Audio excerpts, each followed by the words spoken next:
안녕하세요. 오늘은 제가 신장내과 부분의 강의를 시작을 하는 첫 번째 시간입니다. 앞으로 일주일에 한 번 정도는 신장내과 부분만 집중적으로 하는 강의를 좀 하려고 하는데요. 오늘은 그 첫 번째 시간으로 신장 기능 검사 중에서 가장 흔히 쓰이는 여과율에 대한 검사를 한번 이야기를 해볼까 합니다. 구독해 주시고 좋아요 눌러주시면 감사하겠습니다. 자, 여과율에 앞서서 신장의 기능을 확인하기 위한 신장 기능 검사는 여러 가지가 있는데요. 우리가 흔히 말하는 혈액 검사에서 크리아티닌, 그것을 계산기와 통계학적으로 변환을 시킨 것이 현재 우리가 쓰이는 여과율이거든요.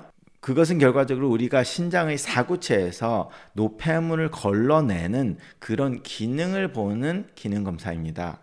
그런데 신장에는 굉장히 많은 기능이 있기 때문에 혈압을 조절하는 기능, 호르몬의 기능, 피를 만들으라는 호르몬을 분비하는 그런 기능, 이런 것까지 다 있기 때문에 그런 것을 제외한 사구체에서 노폐물을 거르는 그 기능만을 보는 것이 이제 eGFR입니다. 근데 이게 굉장히 신장의 예후와 밀접적인 관계가 있기 때문에 이거를 가장 중요시하게 되고요. 이 이야기를 가장 많이 하게 되죠. 이 이외에 다른 큰 검사를 한다면 초음파를 통해서 신장에 돌이 있거나 아니면 종양이 있거나 신장 자체에 다른 물혹이 있거나 무슨 다른 해부학적인 문제가 있는 것을 찾기 위한 초음파 검사 아니면 CT 검사를 할 수도 있고, 그리고 한쪽 신장이 망가졌을 때 오른쪽과 왼쪽 중에 한쪽이 얼마만큼의 기능을 부담하고 있는지를 확인하는 그런 검사가 이제 레이식 스캔이라고 해서 뉴클리어 스캔, 해괴학과의 그런 검사가 있습니다.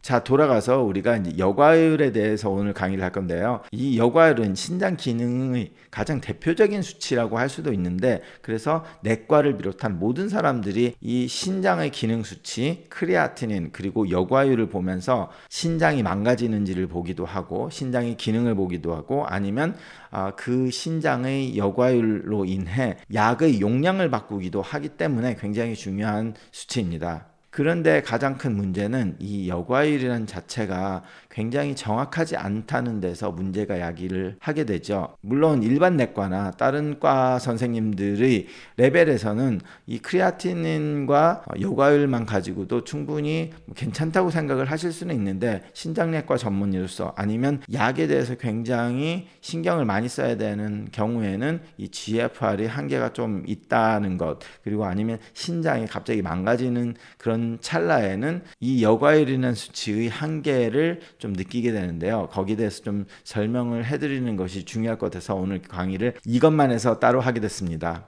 자, 일단 이제 우리가 만성신부전이라고 하면 이 여과율을 가지고 얘기를 하는 건데요. 이 만성신부전은 이 GFR, 즉 여과율이 60 미만으로 3개월 이상 유지가 됐을 때 만성신부전이라고 일컫는데요. 그럼 결과적으로 60 이상에서는 이게 만성신부전이라고 하냐?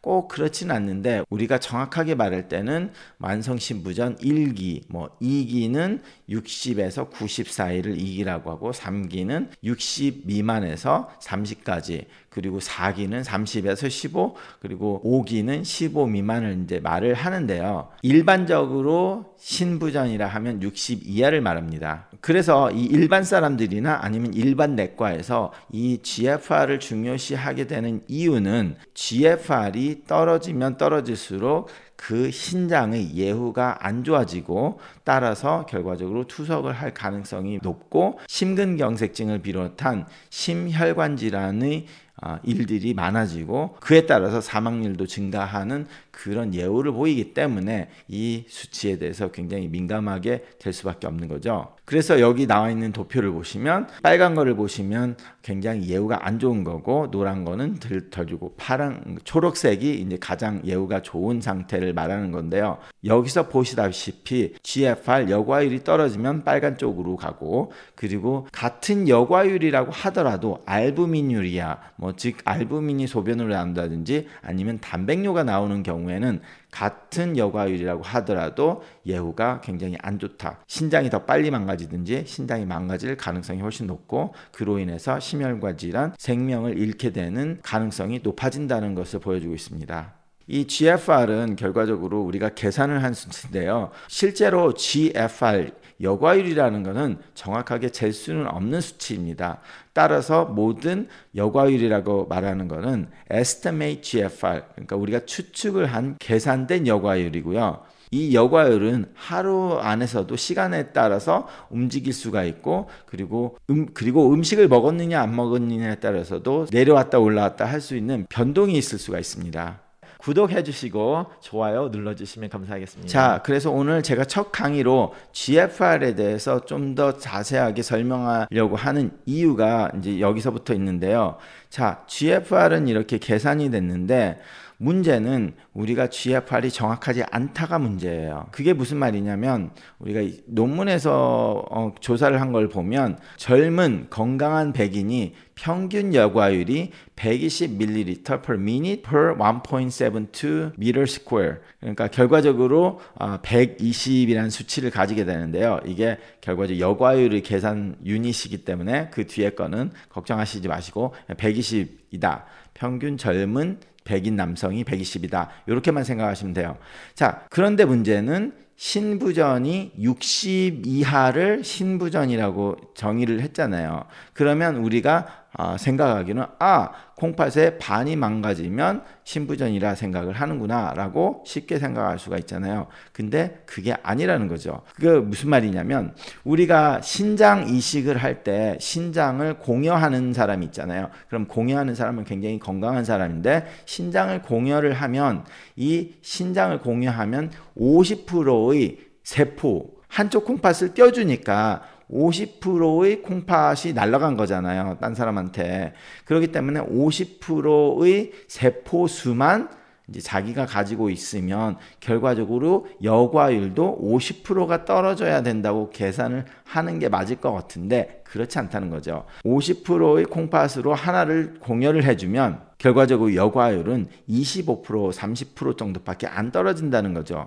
그리고 제가 본 환자들 중에서 공여를 하고 난 후에 한 달 후에 재보니까 크레아티닌 수치는 똑같은 경우도 많이 봤어요. 그게 무슨 말이냐면 콩팥이 두 개가 우리 몸에서 다 필요하지는 않다는 거죠.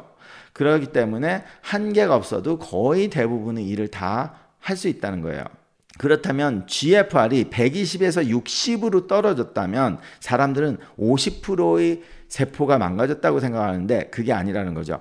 계산을 해보면 50%가 하락을 했을 때 GFR은 30%만 하락을 했잖아요. 신장 공여를 한 사람을 보면 그러면 결과적으로 70%가 남아있다는 건데 50%의 세포가 없어졌을 때 70%의 여과율이 남아있다. GFR이 50%가 떨어졌을 때 얼마냐 이렇게 하면 결과적으로 70x는 25, x는 25 디바이드 바이 70가 되잖아요. 그러면 결과적으로 x는 0.35. 그럼 결과적으로 그게 무슨 말이냐면 35%의 신장 세포만이 남았다는 거죠. 그게 무슨 말이냐면 GFR, 즉 여과율이 50%가 감소를 하면 신장의 세포는 65%가 감소를 해서 35%만이 남아있다는 거죠. 결과적으로 계산은 거의 비슷하게 나오는데 정확하게 하면 이게 맞지는 않아요. 왜냐면 신장이 35%밖에 안 남으면 그 35%가 막 일을 더 많이 해가지고 GFR을 올려놔요. 그래서 GFR이 낮으면 솔직히 35% 이하로 신장의 세포들은 더 떨어져 있어요. 더 악화가 되죠. 정확하게 계산을 한다면. 그렇지만 그냥 심플하게 여기서 계산을 한다면 그런 계산을 할 수도 있다는 거예요. 그래서 다시 말하자면 GFR이 정상으로 120이었는데 60으로 떨어졌다고 하면 신장의 세포는 35%만 남아있다는 거예요. 65%가 망가지고.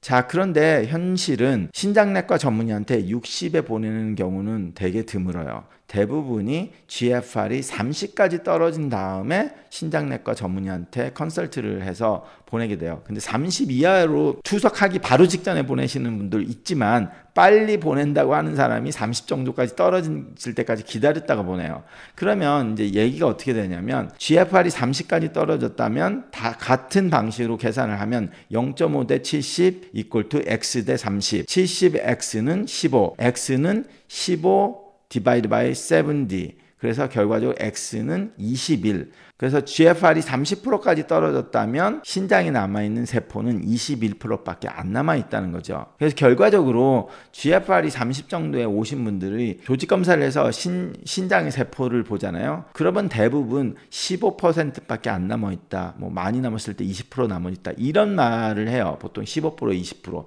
그러다 보니까 이 계산이 비슷하게 맞는다는 거예요. 정확하게 말하면 미적 분학, 하이퍼 펑셔닝 뭐 이런 식까지 다 계산을 해서 더 정확하게 나올 수는 있지만 이게 수학하는 강의가 아니니까 대충 거기까지만 하고, 그래서 결과적으로 GFR이 30에 신장내과를 보내면 거의 신장의 80%가 망가진 후에 보낸다는 거죠. 그래서 논문에서 신장내과한테 리퍼를 했을 때 신장내과는 이제 투석을 할 건지, 그리고 투석을 안 하면 이제 돌아가실 때 어떻게 돌아가시는 거를 설명을 하고, 이제 엔드 오브 라이프 케어, 죽기 전에 그런 거를 도와주는, 어이가 없지만 그런 역할까지 하라는 이야기를 많이 하게 됩니다.